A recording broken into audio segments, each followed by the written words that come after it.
Hello, everybody. Hi there. My name is Chad Lupkes. This is Total Growth Investing. This is our live stream for Friday, May 29th, 2020. This is a first test live streaming directly to YouTube. And let's start with introductions. My name is Chad Lupkes. I live in Seattle, Washington.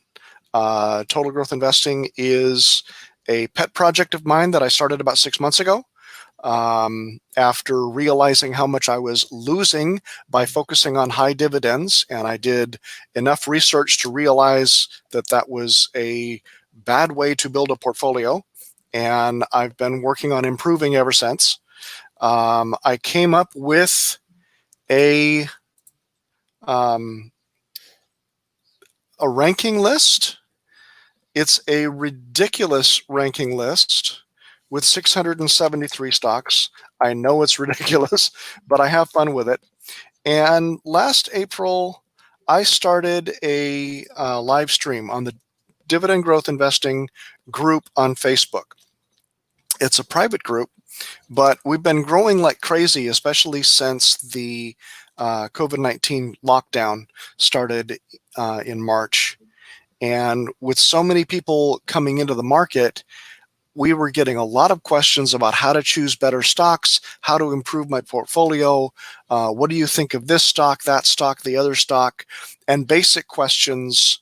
And I started live streaming to be able to answer those questions. It has taken off, obviously. And I made a connection with a friend from across the Atlantic, from way over in Germany. So, Torston, say hello and say a little bit about yourself. Hi there. Yes, I'm on the other side of the Atlantic, and I'm happy to be part of this project. I'm investing in stocks for a long time already. I already started at the end of the last millennium, and I'm living from investments, both from my dividend income from stock options. I'm also selling options. And I also developed a tool to help others, and it's called Dividend Stocks Cash. And I think you will see it in action. It's an alternative to the list of chat, if you want so. This is, I believe you sent me a note a while ago offering to get me a membership because you had seen one of my live streams or you had looked at my list or something like that. And when I took a look at your site, I was rather blown away. So here's the site, dividendstocks.cash. And these screener, at first I thought it was like a lot of the other screeners that I had.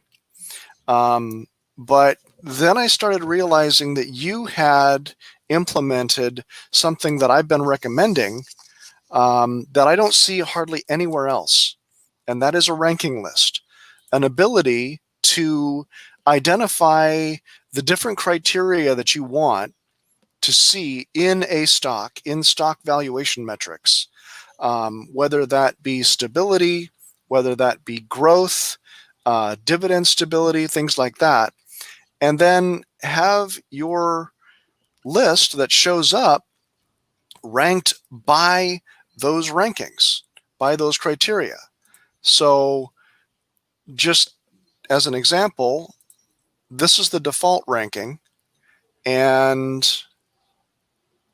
so all of these at the top, according to these ranking valuations, these ranking selections, are ranking 100.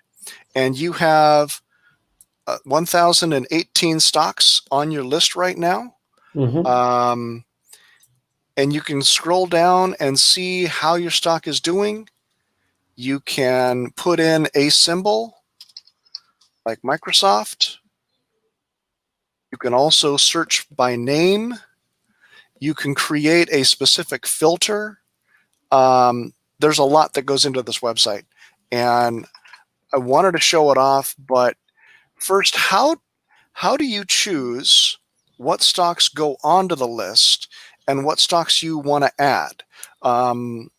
We were talking a little bit before the show about this number being 1017 like 2 days ago, and then suddenly you added one.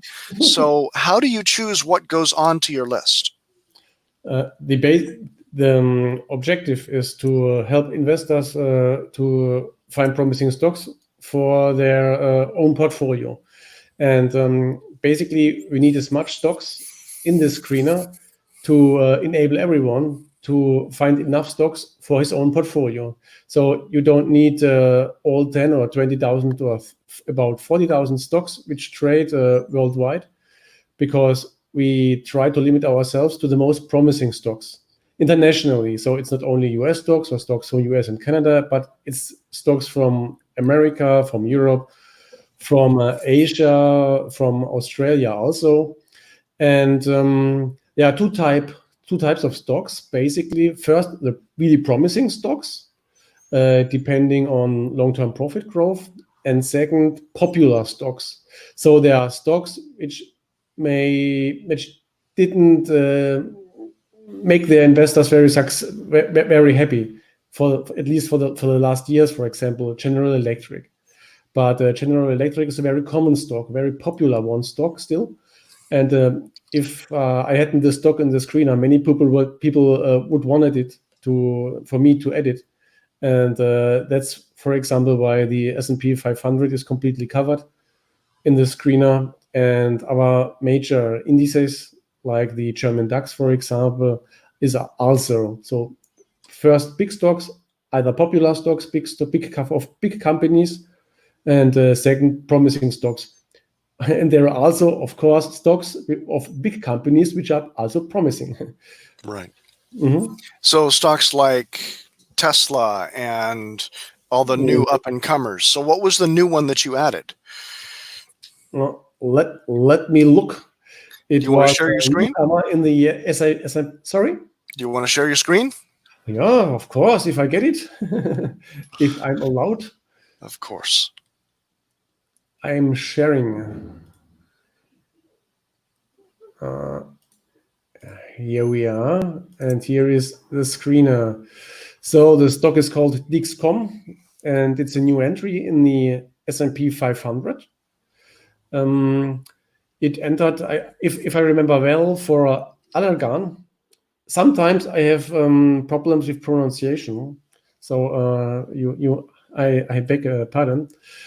And this stock is a new one. It's new in the S&P 500. And this is my Instagram account. And we just made a little post, and it's about this company, Dixcom. Why? Because this company, you can see it in the screener also.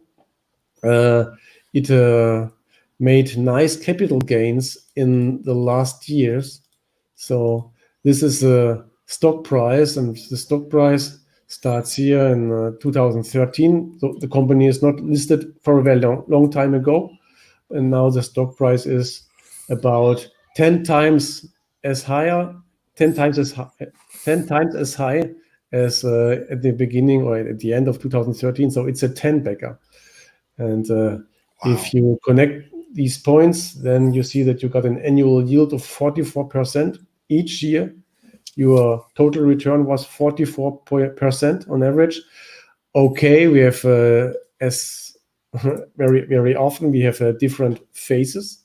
So that's phase one, a phase of stagnation, and then the stock really took off, and then you more than doubled your income starting in 2018, basically. So here. So it doesn't look like this pays a dividend yet. It doesn't pay dividend yet.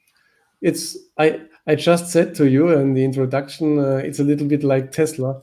If you look at the fundamentals here,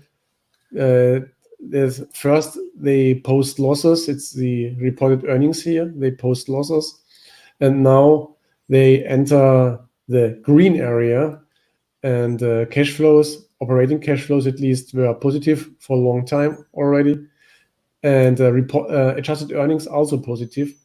And now it seems that the stock gained traction, and investors started to believe that this is a promising company, because if you look at the stock price, then investors seem to be very optimistic about the stock. Yeah, that's a great correlation. Mhm.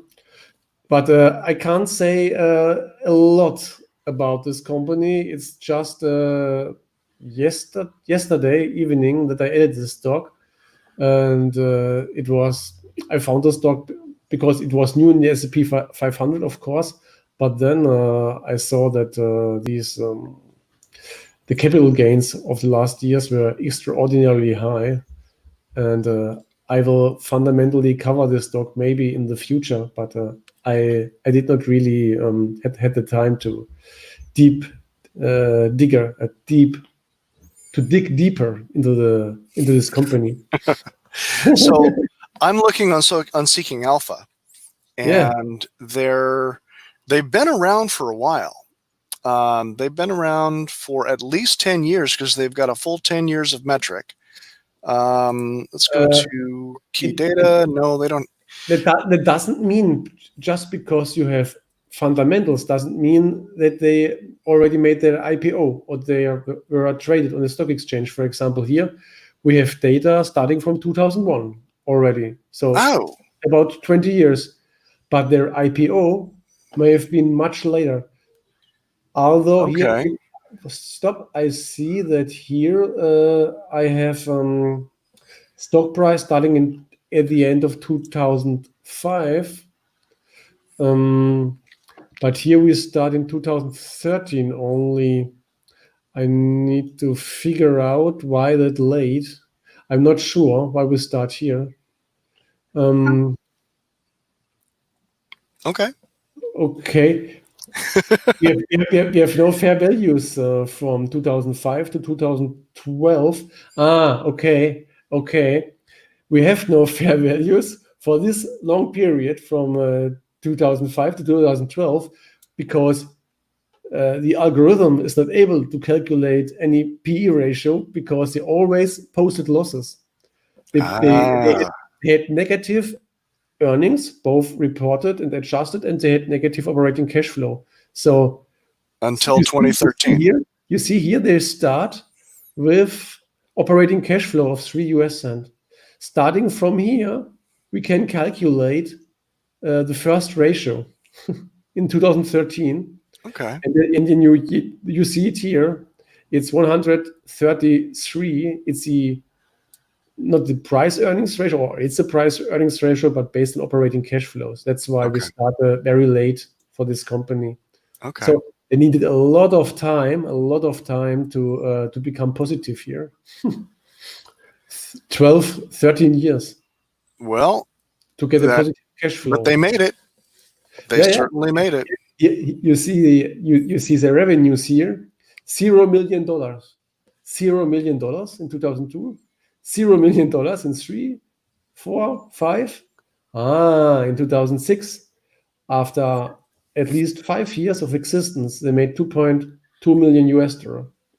And today they make 1.6 billion.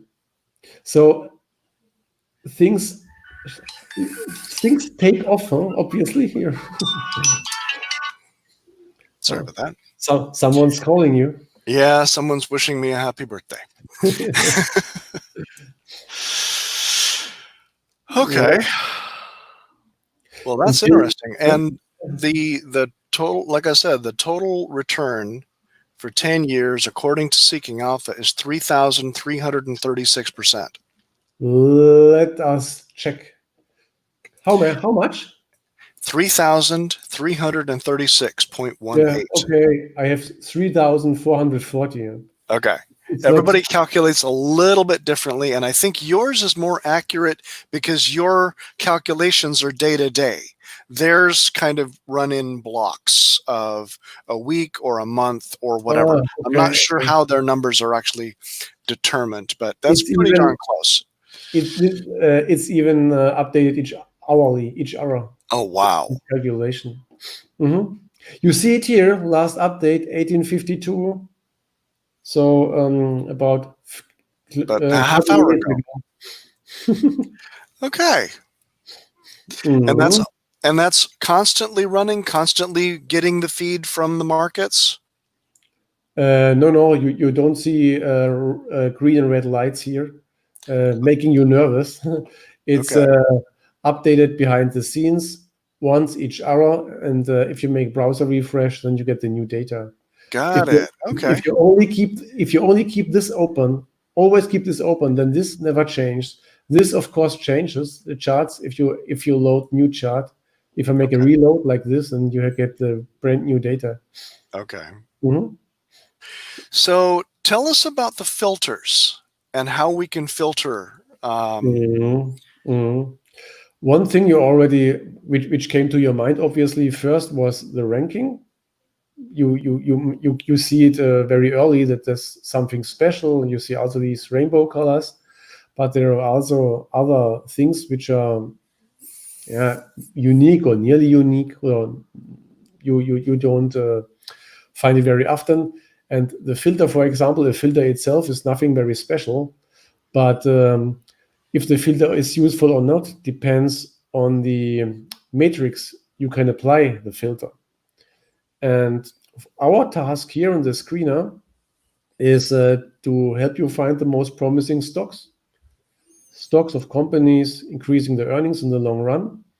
And you can find them by looking at the earnings, cash flows, and how they grow, the rate of growth, and the stability of growth, especially. And you can filter for these here. All these metrics with a green background are profit related somehow. Profit means can be earnings, can be cash flows, revenues as well, can be the growth of a metric, or can be the stability of a metric.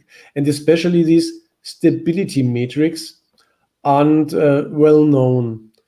And such a stability enables you to find stocks which increase their profits in a reliable way. For example, if we look at a stock like, let's say, just we just apply the filter, and then Yeah, let's we use it. look at what remains. We make the cash flow stability extremely high, 0.9. The highest value, mathematically highest value, is 1.0, and the earnings stability also very high, which means that a lot of stocks already have gone, but there are still some stocks left. And now we At least see 50.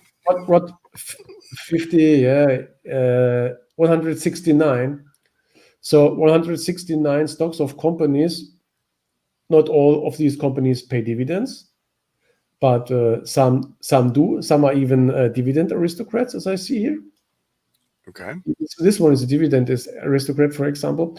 But we just start here on the top. It's Teledyne Technologies.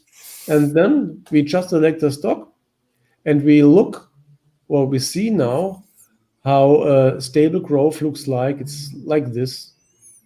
So not each year was they didn't increase their earnings each year. Here, for example, they had 2 bad years in a row.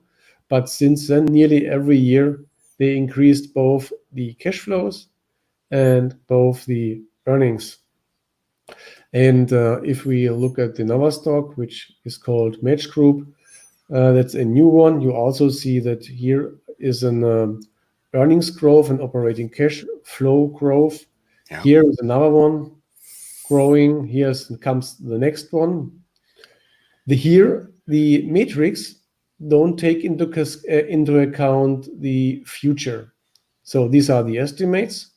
They Okay. take into account this period of time. Let's remove the dividends, and then you see here that they Regular also growth. increased the cash flows, and a little bit more bumpy, but as well the earnings. And they're just another one, just to see it's always, the direction is always going up. It's always going up. And if you just look, for example, at growth rates, these compound annual growth rates, you have earnings growth 10 years, 5 years, then you are not able to find these stocks because a growth rate just connects 2 points and ignores what's between these 2 points. So I want to say that you just need 1 point in the past where the earnings are lower than in the next point, and then you have a growth rate, a positive growth rate. Okay. But everything what happens in between is ignored, so there's no notion of stability if you just look at growth rates. But you can combine, of course, you can now say that at least 10% growth within the last 10 years, 10% of cash flow growth, this is earnings growth. And then we have even some less stocks, it's still 80.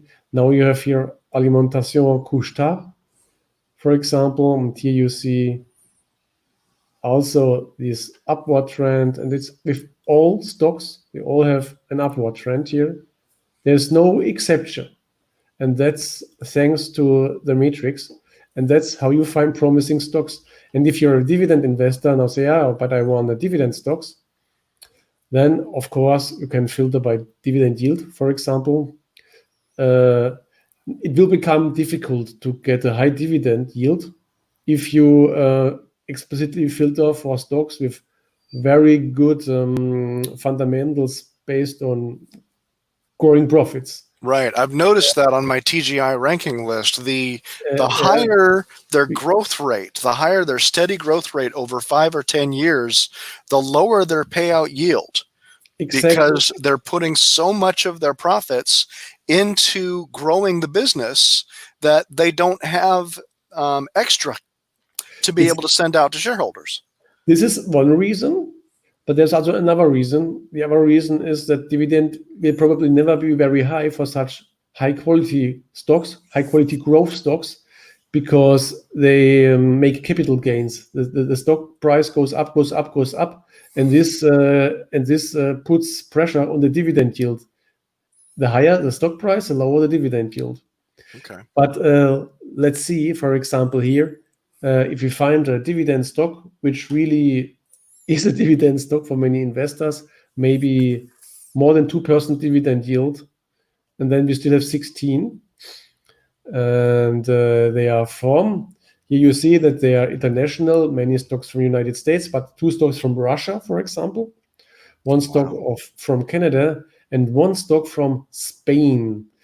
Let's look at the stock in Spain, because probably you won't know it. It's called Inditex. And here you see, let's see, cash flows here. And here, if you look at the earnings, and I think it's very impressive. And they started really paying dividends in 2010. And they started always paying a special dividend also, except this year. Inditex, it's like Gap or something like that. It's retailer. It's retail here. Exactly, and we all know that due to Corona outbreak, retail has a hard time. We see it here also. There is the first time there is an estimated dividend earnings cut. Dividend cut depends if you say if you include special dividends or not. If you include special dividends, then there is a dividend cut. If you only look at regular dividends, then there won't be a dividend cut. Okay. Yeah, and this is also something special because I know many screener who don't show you the regular and special dividends separated. Yes, I've noticed that. I mean, Seeking Alpha can be really annoying with theirs because they'll add in the special dividends just as part of the dividend calculation, and you actually have to look at dividend history to see which ones were special and what's the trend line, and then you have to go into the actual list of dividends if you want to do your own manual calculation to figure out what the average yield is going to be. It's actually rather annoying. The fact that you're splitting out regulars and specials and making it obvious, that's fantastic. Thank you. So we also have other stocks with a dividend yield. Let's see. The highest dividend yield now on the top. It's Sberbank of Russia, and followed by Tatneft, which is Another also a Russia. Russian company in the oil and gas business. Huh. So I think that many people don't have these stocks on their screen because the screener they use don't give them these stocks. I think they have, how do you call them? ADR? ADR? ADRs, yes. ADRs probably for these stocks. These are the original stocks because this screener favorably or preferably makes a fundamental analysis using the original stocks with the original currency to get rid Okay. of exchange rate distortions. So in the Russian ruble. Exactly. Yes, you see ruble here. Ruble. Wow. Uh-huh. And here you see the revenues in the Russian ruble and not in US dollar because you want to know how the company is doing and not how much they earn in US dollar because of the fluctuation in exchange rates. Okay. It could give you a completely false picture. Then there will be ups and downs having nothing to do with the operational business. And you want to do how the operational business is doing because fundamental stock analysis is not only an analysis about stock related metrics, but also an economic analysis of the company. Right. Because you want to know if the company itself is promising. If the company itself isn't promising, then the stock isn't promising either. As a long-term investment, maybe as a speculation, turnaround or something like that, but Right. it's not what we are searching for. I've noticed, and one of the things that I wanted to mention to people, if you're following my TGI list and you've got access to my list, and you go all the way down to the bottom, let me share my screen so I can show. So this is the list that I have put together and am continuing to build over time. It's got 673 stocks on it. And a lot of these were stocks that I was buying because they have high dividends, because I wasn't aware of how important fundamentals were. And I made the mistake of buying a lot of these thinking that they would pay me a good revenue stream out into the future. And I've lost a whole bunch of them. And they are now ranking in the 600s. And they're at the very bottom. And the only reason why I keep them is because I haven't gotten out of them yet. So a lot of these stocks you're not even going to have on your list. And there's no reason for you to have because they are some of the poorest performing stocks in the market. HNC, AI, these are stocks that you're probably never going to have on your list unless they show up, 5 or 10 years down the road, having recovered and having done really well over a long period of time. Your stock list is focused on the best of the best in whatever. Yes, that's the objective, exactly. And that's what I want people to really focus on when they do their investing, is you focus on the best of the best. The reason why I use a ranking system is, not that one, this one. The reason I use a ranking system is so I can identify what I should be buying, how to answer the question, what do I buy next? And also, which ones should I not keep? So having a ranking list helps me with that. And I will buy from the top and I will sell from the bottom. And that way I know I'm always buying quality stocks. And I don't get distracted by the, hey, look at this one, it's suddenly going up a couple %. I will put it into my watch list and I will, I'll see where it ranks. And then does it match my goals? Does it match my priorities? Exactly. So just as an example, Dexcom, the one that you were just mentioning, from a capital gains point of view, this has been a rocket ship. 3,336, or in your calculations, 3,400, that's a fantastic 10-year total return. But I'm looking not just to build a nest egg, I'm also looking to build a revenue stream. So I want to see dividends, and Dexcom does not pay a dividend. It does not pay a dividend yet. And that's the kicker.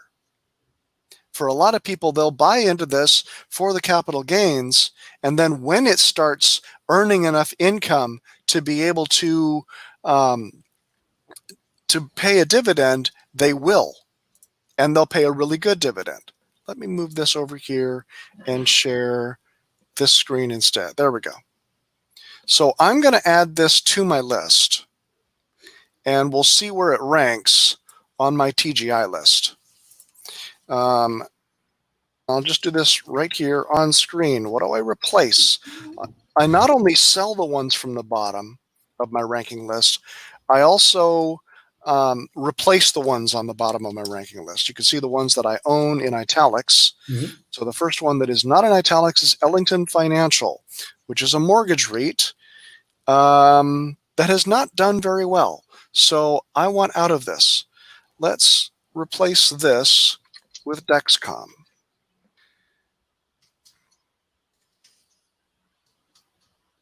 DXCM.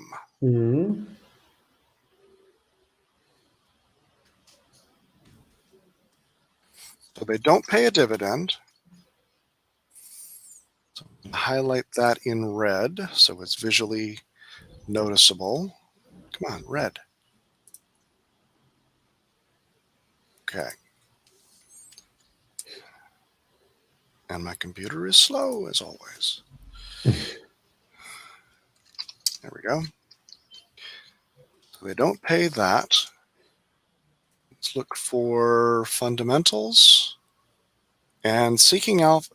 I'm finding this more and more with Seeking Alpha. I was mentioning it on the earlier live stream today. Usually if you go to key data, it has an overview tab where you can see the industry and the sector that they're classifying it as. I'm seeing in a lot of stocks that overview tab is missing. So that means I go to your place. DXCM is in healthcare and healthcare equipment because you're pulling directly. All right, healthcare and healthcare equipment. Come on, type it right. There we go. Healthcare and healthcare equipment. Okay, and their payout ratio is 0 because they don't pay a dividend. Their dividend growth is going to be 0 because they don't pay. Okay, but how about their momentum? So this is price performance for all 4 of the metrics on Seeking Alpha. So this is going to be 199.75. 427.06, 407.69, and 3336.18. That's probably going to be one of the highest.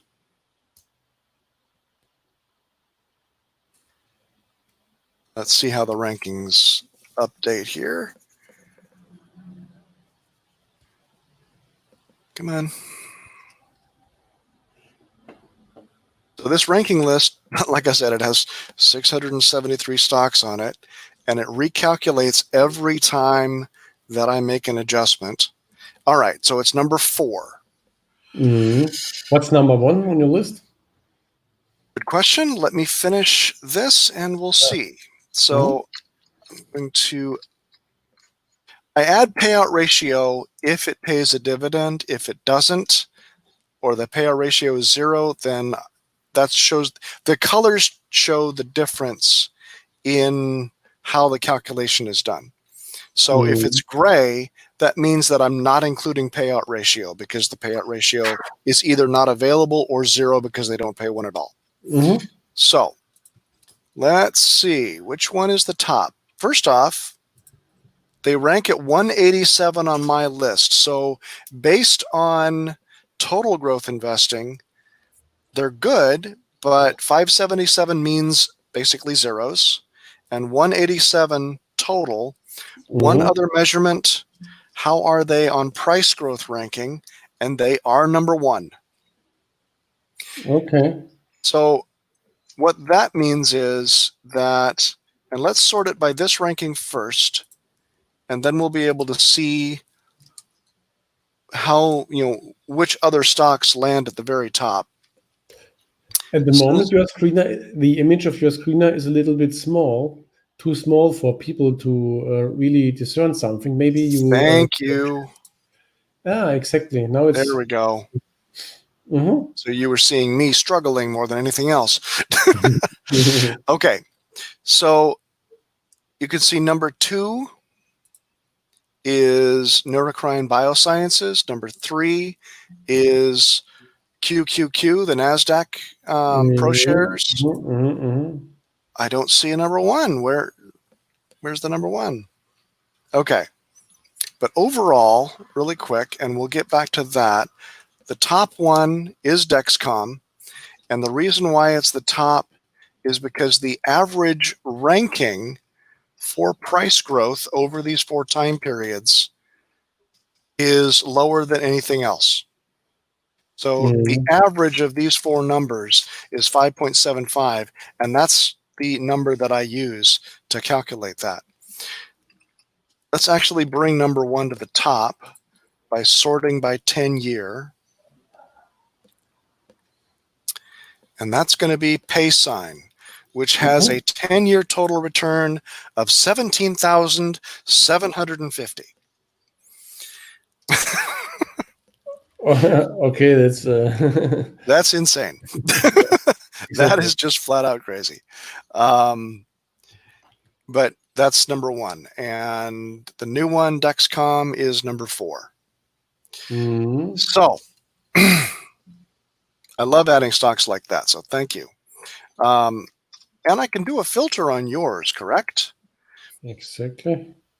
So if we do a filter, let's see, how would we do a filter that shows the highest 10-year total return? Or would that be a ranking? Neither nor. I don't have this kind of momentum. Okay. Because this momentum, in my point of view, is technical metric. Okay. And we just have fundamental metrics here, no technical ones. But you see it. You can just remove or collapse the filter, and then if you go directly to the screener and the columns on the right, they show the capital gains. So you simply need, like in your Excel, sort in descending order for 10 or 15 years even capital gains. And then you have the stocks with the highest capital gains on the top. So click it once for ascending and 2 for descending. So these are the top ones. So here's PaySign. Yeah. You have it at 17,300. And then there's a couple more. There's 1, 2, 3 in Germany. There's 1 in France. Exactly. And so you see there are also some interesting stocks abroad. I think that many US investors don't know that. We have a lot of questions in the group about foreign stocks or people from other countries that are saying, hey, what about stocks where around where I live, where I can get access to them when my local brokers and things like that. So, of course, most of the stocks are from the US. Most of the stocks are from the United States because they simply have so many great stocks out there. But anyway, still there are still some interesting ones outside the US. Okay. We've been live for 40 minutes. I do see someone watching, but no comments yet. So this is a live stream, and when we do these, you are welcome to post comments, ask about particular stocks you want us to look at, and we will check it out on whatever platforms we have. We'll check it out on Dividend Stocks. We'll check it out on Seeking Alpha. We'll talk about them, look at some news, and we'll see what happens. So this was mostly just a test live stream. And I think it's been good. I've learned a lot. And I've added a good stock to my ranking list. And we'll see what happens. Exactly. So let's sort this back by TGI. So watch lists and different sources like this, for me, are a great place for me to find stocks to add to my watch list. But just because I see one that has a 17,000% return, or let's actually look at 1 year price change. So which stocks on your list had the highest price change in a single year? Okay, so one's for ascending, so these are the lowest, and Tupperware, and one's for already well known. Yeah. So these are the highest gains for 1 year. Tesla, Maztec, there's Dexcom again, Shopify, Nvidia, etc., etc. There's one from Russia. Italy next. Yep. Germany, one more Germany. Exactly. And then a lot of US, France, Netherlands, Belgium, China. Okay. Yep. CH. Okay. So I won't get distracted and I'll say, well, Tesla Motors must be the one to buy next. It just means that this is a stock that I probably want to add because it's going to beat the S&P. And I have Tesla on my list, and I can look to see where it is by plugging in the search here, TSLA. Tesla does not pay a dividend. Its growth is fantastic. As soon as this updates, okay, wait a minute. Why? TSLA probably, huh? Is it? For Tesla, T. Right. Exactly. There we go, 280. So it's landing 280 for total growth, 577 again because it doesn't pay, there's no growth at all, and 93 for price growth. So again, I'm taking an average of 1, 3, 5, and 10 years, and I'm taking an average ranking for all 4 of those time periods. And even just for price growth alone, Tesla is behind 92 other stocks, even though it's been fantastic. So that's one thing that you could do, is you could look at my list and see if there's any that you think might be interesting to add to yours if you don't already have it. I'd be surprised if you don't, but there have been a couple.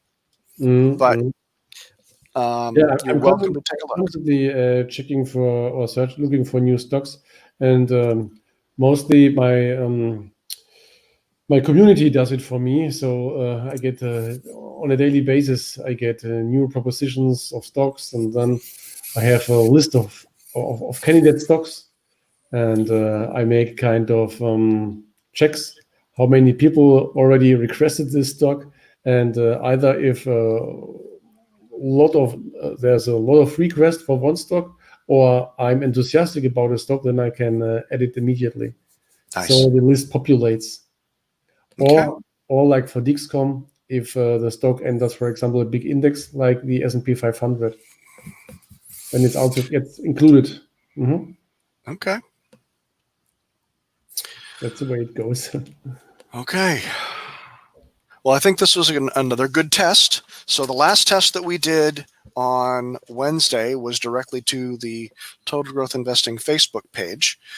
This one was to the YouTube channel. You have a YouTube channel. Let's go to that just so people can see where it is. My YouTube channel, you want to share it on your screen? Yeah, for sure. I have 2 YouTube channels. I think I didn't mention that basically I have 2 screeners, one in German and one in English. And the German one is a popular. And And it's been so your German version has been around for about 3 years, and your English version, the dividendstocks.cash, has been around for about 2 years. Correct? Yeah, exactly. And I didn't do a lot of marketing for the English one. That's why it's not so well known. You also see some comments and those stuff. So I must, I have a lot of time to spend to stay in touch with people, answer questions and all this. There's 22,700 subscribers, but I also push down the frequency of new videos. I also have an English YouTube account, but there I only have 380 subscribers, which means I basically do not a lot of things there. Wait, I must show the videos. I always tell myself each after some months passes, I always tell myself make some more marketing for the English side, and then somehow I don't manage to do so. Well, Other if things you, are more important. I know I need to shave my beard, but at some point, maybe we could do a live stream on one of your channels. Yeah. Okay. This is the, you see there are not so many videos. That's 53 already. Okay. But not on a very regular basis. Anyway, that's my YouTube channels. I also have an Instagram account, but also in German with about 10,000 followers, it's called there. I just started about 5 months ago, and the German version, if you want to see that, looks very similar to the English version. It's just not very surprising in German, but basically it's the same. It's just another URL, and yeah, Okay. it's basically the same. Huh? And that's All the in data English, is the same. of course. So each stock is found in both versions, for sure. Okay. Mhm. All right. So we haven't scheduled the next one, but we'll schedule that for next week sometime. We'll see how this test actually turns out once I download it, et cetera, et cetera.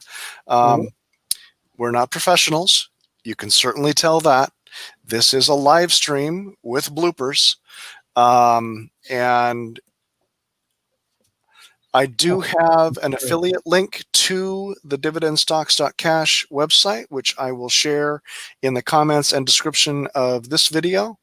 If you'd like to join as a member of his website, you can get access to all 1018 plus whatever he adds, which we talked about.